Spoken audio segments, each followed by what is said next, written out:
dia, muito boa tarde, muito boa noite. Estamos aqui de volta aqui na Agroprado, trazendo mais uma novidade para vocês. E eu tô aqui do meu lado com um dos idealizadores do Vermint Hunters. Uma novidade aí do controle do javali, que a gente vai fazer esse bate-papo aqui para que vocês possam entender o que é mais sobre o Vermint Hunters. Danilo, o que eu queria saber de você é o que realmente é e o que traz de vantagem para o nosso telespectador, para o nosso cliente, para o nosso amigo, o Vermint Hunters. Primeiramente, muito obrigado, Bruno, pela oportunidade de a gente estar falando dessa atividade tão relevante que é o controle do javali, né? O controle da fauna exótica invasora. Então, isso a gente tem que lembrar sempre que dentro da nossa cultura, falar em caça parece que a gente está fazendo uma agressão ao meio ambiente, mas não é o que nós controladores fazemos. O que nós fazemos, na verdade, é combater uma espécie exótica invasora que não tem predador no Brasil, de forma legalizada. E por que isso é legalizado? Porque quando a gente faz esse controle, a gente está preservando as nascentes. Nós estamos cuidando do agronegócio, porque o javali transmite doença para boi, para os gados, para os suínos, protegendo as lavouras, que eles causam grandes destruições, e também eles matam e se alimentam da nossa fauna silvestre. O javali é um predador, então essa atividade é muito importante. Ótimo, perfeito. E até em relação a alguns casos, eu não digo aqui na nossa região do estado de São Paulo, mas a gente vê pro lado de Goiás, pro lado de Mato Grosso, chega a invadir as casas e até pode avançar em nós seres humanos, sim, né? Sim, eu esqueci de falar isso. O javali é um animal que, se acuado, ele parte para cima e mata uma pessoa, ele mata os animais, é um animal muito perigoso. Extremamente perigoso. E o que nós, né, da equipe, percebemos? Esse trabalho é muito importante para a nossa região. E as pessoas ainda não entenderam a importância de fazer esse controle de forma legalizada. Então a equipe, que tem mais de 5 anos de experiência, principalmente em SEV e em Espera, está trazendo treinamentos para isso, que as pessoas se conscientizem que é um trabalho importante que tem que ser feito de forma legalizada. Por quê? Quando o IBAMA ou as autoridades vão ver quantos animais, por exemplo, foram abatidos na nossa região, se a gente fala que foram abatidos 10 por mês, eles não vão entender a gravidade. Só que se todo mundo se legalizar e fizer os apontamentos corretos, eles vão ver o impacto que esses animais estão causando na região, e que realmente tem bastante. Então, é isso que a equipe traz. Que a Vermint está trazendo. Está trazendo. E além disso, a gente pode dizer que a Vermint, além desse controle de javali, faz com que eu possa convidar um amigo para fazer junto com vocês esse abate do javali, esse controle do javali. Posso convidar uma turma de 4 ou 5 amigos e a gente vai junto ter essa experiência de uma caça no Brasil. Pode ser feito Pode isso. ser feito. E de forma legalizada. Completamente legalizada. A única coisa é que, se a pessoa for usar arma, ela tem que ter toda a documentação relativa àquela arma.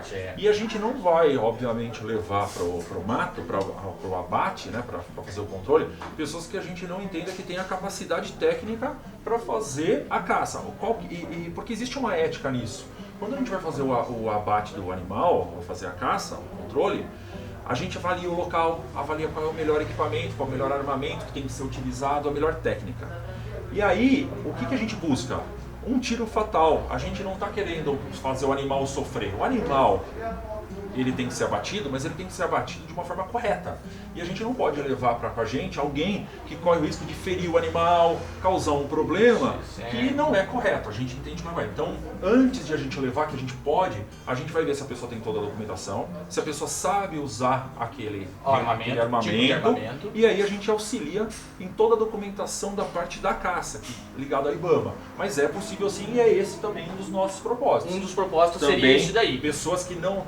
legalizar quem já está no ramo, mas também trazer novas pessoas para essa atividade fundamental para controlar para o nosso meio ambiente. Será que mais para frente, agora que está crescendo demais esse pessoal que está se tornando colecionador, atirador e caçador, que é o documento que o Exército fornece a esse cidadão brasileiro idôneo, que ele tem que comprovar a ter residência fixa, trabalho certo, fazer teste psicológico, passar por inúmeras atividades de capacidade técnica para depois conseguir o tal do certificado de registro, o tal do CR, que a gente tem que deixar bem claro aqui que eu não consigo o CAC. CAC eu me torno um colecionador, eu me torno um atirador, eu me torno um caçador, né? Através desse papel chamado certificado de registro. Então, trazendo essa pessoa, a gente pode colocar isso que nós podemos fazer um turismo de controle da fauna exótica invasora, um turismo de caça do javali. Eu acredito que a gente pode até pensar nisso no futuro.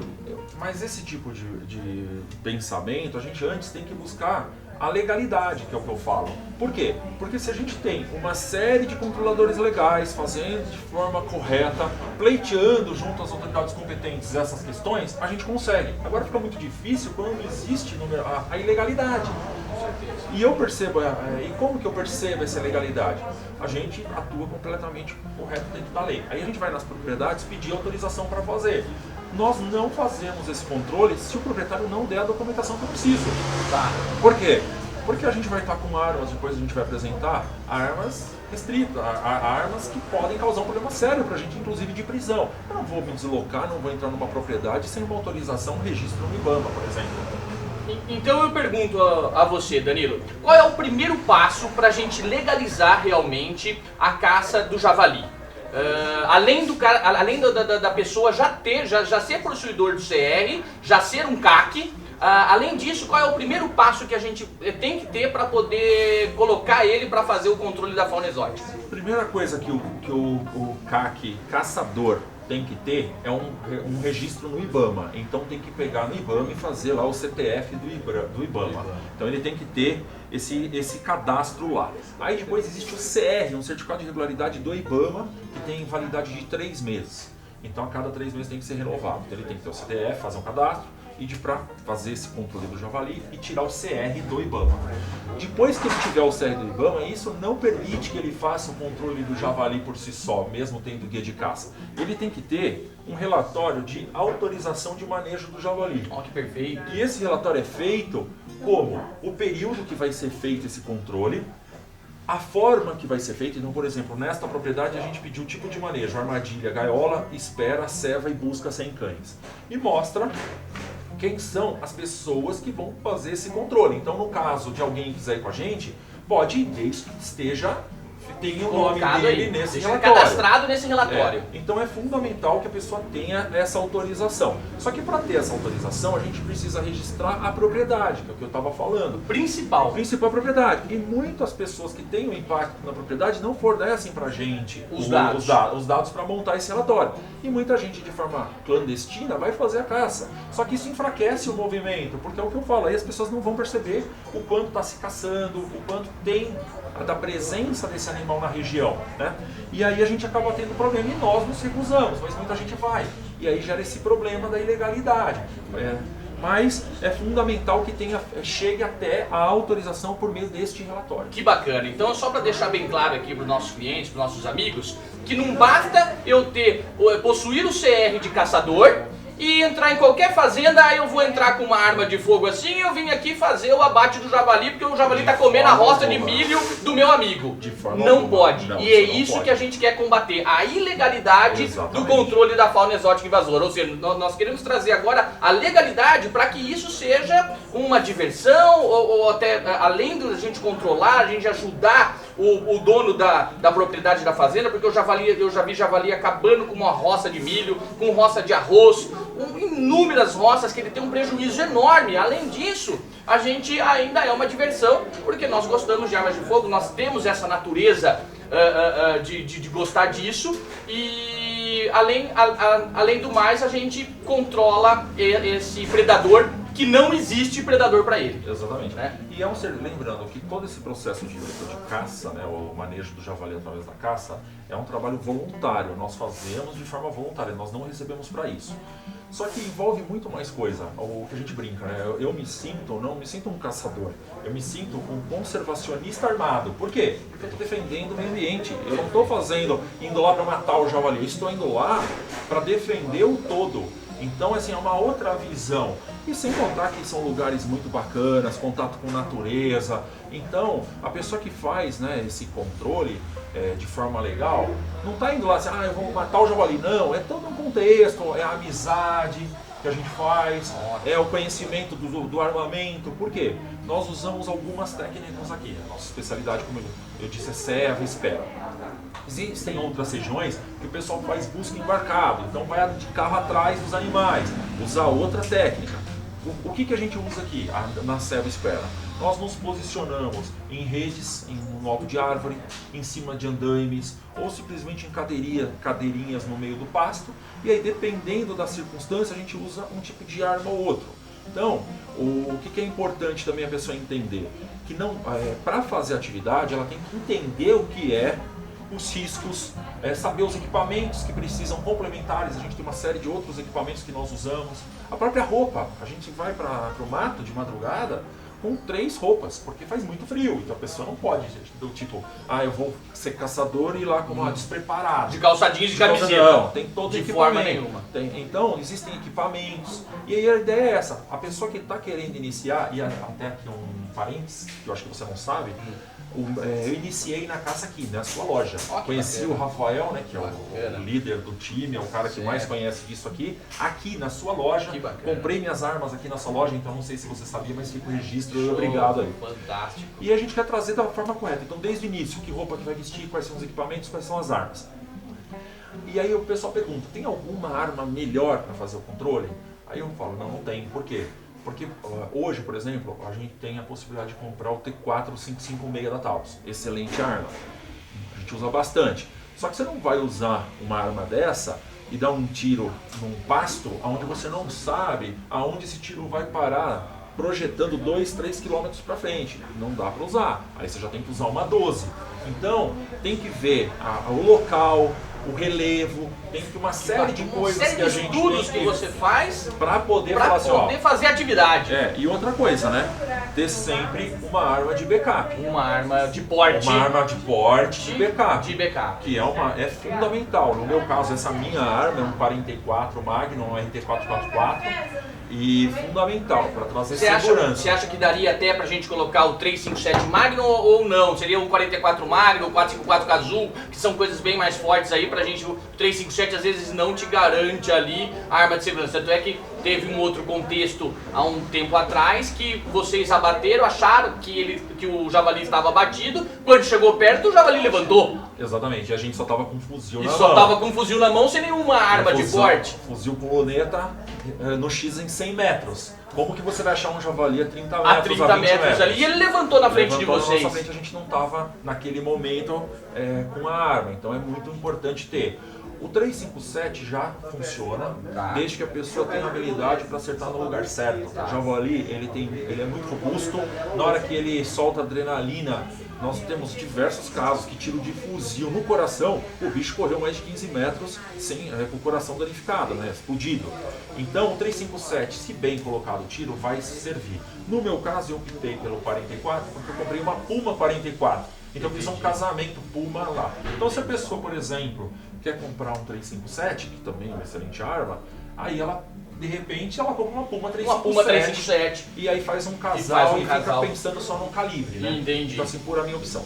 O 454 Cazoo é uma excelente arma, mas pra mim é uma arma muito pesada, muito difícil, o recuo dela é muita porrada. Entendi. Então funciona, mas eu não usaria. Um ideal de porte, 44 357. 357, ótimo. Então, já que a gente está falando em armas aqui, já que a gente entrou nesse assunto, eu ia até deixar isso um pouco mais para frente, mas o assunto puxou isso, eu queria que nosso cliente amigo olhasse alguma coisa do que a gente, acho que eles estão vendo só o cano aqui. Isso aqui o que é, Danilo? É um fuzil calibre 308, é isso? Exatamente. 762? Essa aqui é a minha arma preferida para caça. Tá. É a minha arma preferida. Então, esse aqui é um Remington 700 Vermint, tá, né, no calibre 308. O nome, então, da empresa vem através desse fuzil. Na verdade, nos Estados Unidos é muito comum a prática do Vermint Hunters. Porque o que é isso, traduzindo para o nosso português?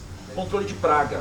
Tá. Então, nós fazemos um controle de praga. O javali é uma praga. É uma praga. E lá nos Estados Unidos tem lá, ou eles caçam para comer, né, para se alimentar. Tem a caça que eles chamam lá de troféu, onde eles matam os animais e penduram suas cabeças na parede. Então tem uma série de tipos e nós praticamos aqui o Vermint Hunters. Tá. Então, uma coisa que nós, né, entendemos que seria correto no futuro, o controle de capivara. Entra no Vermint Hunters, que é um controle de praga. A lebre europeia, que é uma espécie invasora, entra também nesse daí. Então, conforme a lei brasileira vai mudando, entendendo que essas pragas têm que ser controladas através da caça, então assim, vai mudando e o nome mas só para deixar claro aí pro nosso amigo, hoje no Brasil, é legal, só o javali. Só o javali. Não pode capivara, não pode paca, não pode a lebre, nada disso. Só o javali, que é o que você pode abater de forma legal. Exatamente, porque estão sendo feitos estudos para mudar isso. Bacana. Mas esses são estudos e que é completamente legal.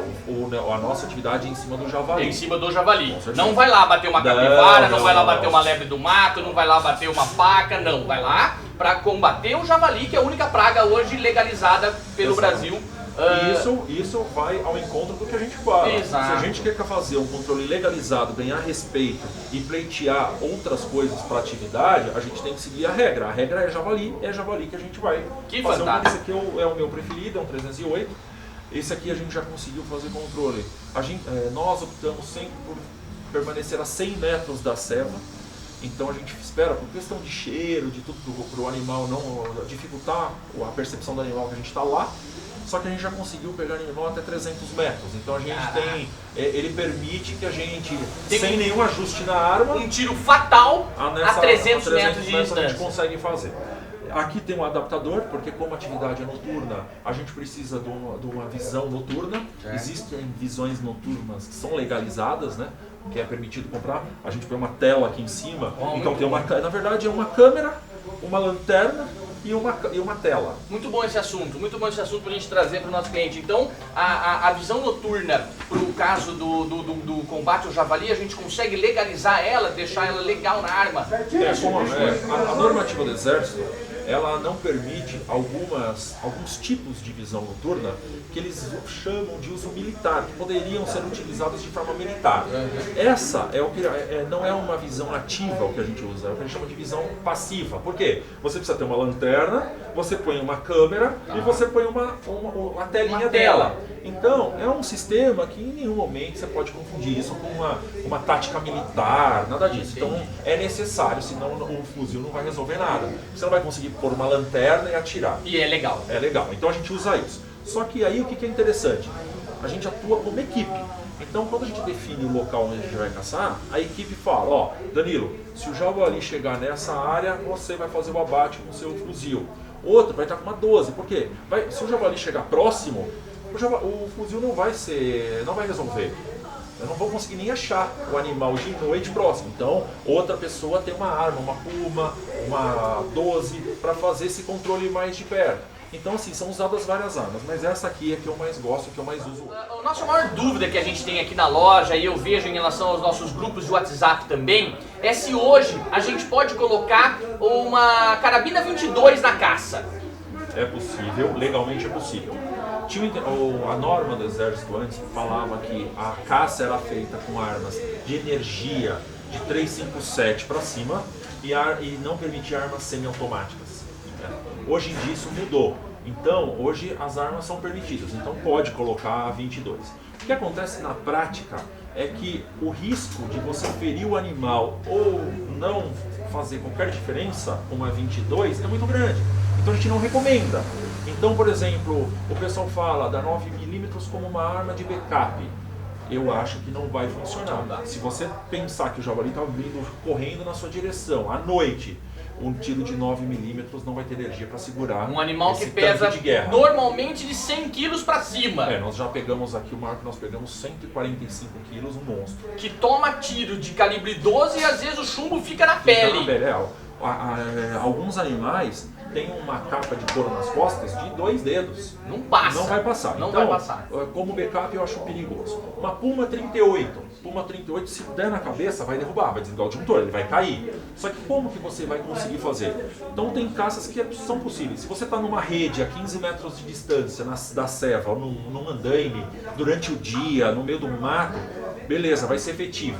Agora 22, mata, a gente vê vídeos matando, mas eu jamais utilizaria. E aí o que nós usamos bastante, que resolve muito problema nessas questões de serva de 15 metros? O T4. Nosso símbolo nacional hoje, né? Antes a gente recebe nosso T4 em casa, graças ao nosso presidente aí, Jair Bolsonaro. Excelente arma. E o que a gente percebeu? No começo a gente estava um pouco na dúvida. Como vai ser o desempenho do T4 a 100 metros, 70 metros? Nós estamos com a COG nele de aumento de 4 vezes, né? O sistema ótico de 4 vezes. E aí o que a gente percebeu? Muito efetivo. O risco que a gente achava, né, que ia ferir o animal, causar uma hemorragia e o animal não ia cair, ia para o meio do mato sofrendo, isso não aconteceu. É fatal. Então o T4 está sendo uma excelente arma para essas curtas distâncias e também para umas distâncias maiores, mas o cara tem que ser bom para atirar, né? Porque não tem tanto aumento. A única questão é que é um fuzil. O projétil do fuzil vai longe, então tem que tomar muito cuidado no local. A gente está falando desse controle em grandes propriedades, longe da área urbana. Então, lembrando isso, se for uma propriedade mais próxima da cidade, aí vai para Puma, vai para 12, né? Aí que não atinge altas distâncias, não, né? Que é mais seguro, né? Entendi. É um tiro mais seguro, mas é uma excelente arma para o controle do javali, muito efetivo. Bom, Danilo, uma outra dúvida que o pessoal tem sempre aqui com a gente, nossos clientes, nossos amigos, através de grupo do WhatsApp, é em relação ao que fazer com a carne do javali. Vamos lá, bateu o javali, perfeito, um tiro fatal. O que eu faço com essa carne? Eu posso comer? Posso vender? Eu deixo lá para os abutres comerem? O que a gente faz com essa carne do javali? É isso que a gente mais tem essa dúvida aí e quer saber. O Brasil permite que seja batido e o controlador possa consumir essa carne. E isso é uma coisa que eu acho importante. Volto a falar na questão cultural. O que a gente está fazendo, a gente está indo lá para matar um animal, a gente está indo para preservar o meio ambiente.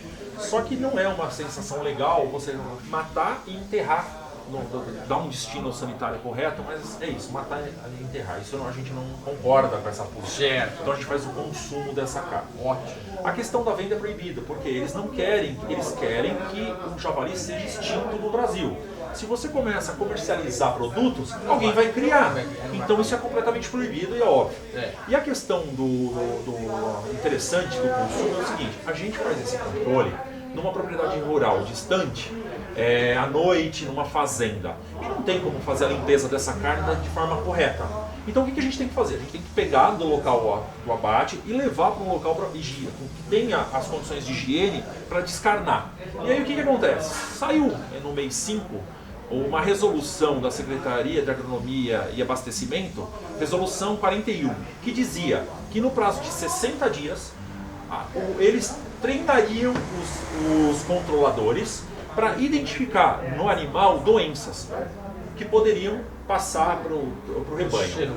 O ser humano que rebanho. Que fosse consumir a carne. Mas também que naquele local existia um risco para o rebanho e para o ser humano. Certo. E aí falava que a gente ia ter que coletar material do animal e encaminhar para análise.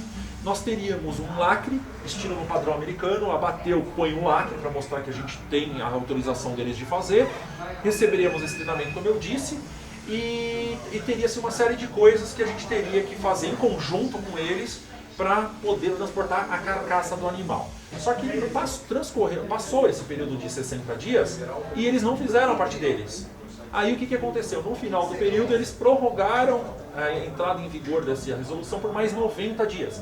Então a gente está em contato com eles para saber, tá bom, a gente quer fazer esse treinamento, nós consideramos importantes treinamentos, mas como vai funcionar? Então ainda está na dúvida. Por enquanto funciona da mesma forma, a gente consegue pegar esse animal, abate, consome para uso próprio dos controladores e ponto final, e aí tá finalizado a atividade do abate do javali. Exatamente. Né? Aí tem animais, é outra coisa que a gente fala, né, da importância que a gente percebe de fazer o negócio direito. o uso da arma errado. É muito comum a gente achar os animais o que a gente chama atirado. O que é o animal atirado? O animal ferido. Então a gente encontra o animal ferido, em algumas situações a gente já viu que o bicho estava muito doente por conta disso, deu uma série de doenças no bicho e infelizmente nós tivemos que matar e dar o destino desse tipo, enterrar. Porque ali não tinha a menor condição de consumo, né? Entendi. E é por conta disso, do controle errado, a pessoa usa uma arma inadequada, causa um ferimento no animal e aí vira lá uma infecção e aí vira um problema maior, né? Entendi. Então acontece isso também. Nossa, muito bacana. Bom, eu acho que é isso, gente. Eu acho que a gente, nesse bate-papo aqui descontraído, com o meu amigo Danilo, tem o pessoal da Vermint, tá especial mesmo, tão especializado nesse controle legalizado. E a gente queria convidar você, cliente, amigo, para que entrasse em contato com o pessoal. Vai estar aqui, ó, aqui embaixo, todos os contatos deles aqui. Nós vamos publicar isso em todas as nossas redes sociais. É mais uma parceria que a Agroprado está fazendo aqui com o pessoal que são amigos nossos. Foi o que o Danilo falou. O primeiro contato com arma de fogo dele foi aqui dentro da Agroprado e por isso que a gente quis trazer esse assunto tão importante e tão duvidoso aí fora, que é a caça, o abate do javali. Danilo, eu só tenho que te agradecer a esse bate-papo cultural, esse bate-papo fantástico que a gente teve aqui. Você sabe que a Agroprado está sempre aqui à disposição de vocês. Sei disso, é uma honra estar aqui falando sobre esse assunto. E muito obrigado pela oportunidade, por você é uma pessoa bem reconhecida no mercado, pela seriedade, por tudo. Como eu disse, eu comecei aqui. E só um apelo que eu faço para quem vai nos assistir. Tomem cuidado com o que você vai acreditar e vai se manifestar quando alguém falar com você sobre controle, sobre a caça do javali. Porque a gente percebe que por questões políticas, nós tivemos governador de estado proibindo o controle, por uma questão política. E as pessoas acreditam naquela foto com pessoas que falam que defendem cães e gatos. Não é a mesma coisa. O javali é uma espécie exótica invasora que existe a legalidade nesse controle. Então tomem cuidado, não se manifestem, é uma crueldade, é isso, aquilo, porque não é. Nós estamos defendendo o meio ambiente e o agronegócio do Brasil. Show de bola. Fantástico, gente. É isso daí. Curte a gente, deixe seu comentário, tire todas as dúvidas aqui com a gente da Agroprado e com o pessoal da Vermint. Valeu, um abraço.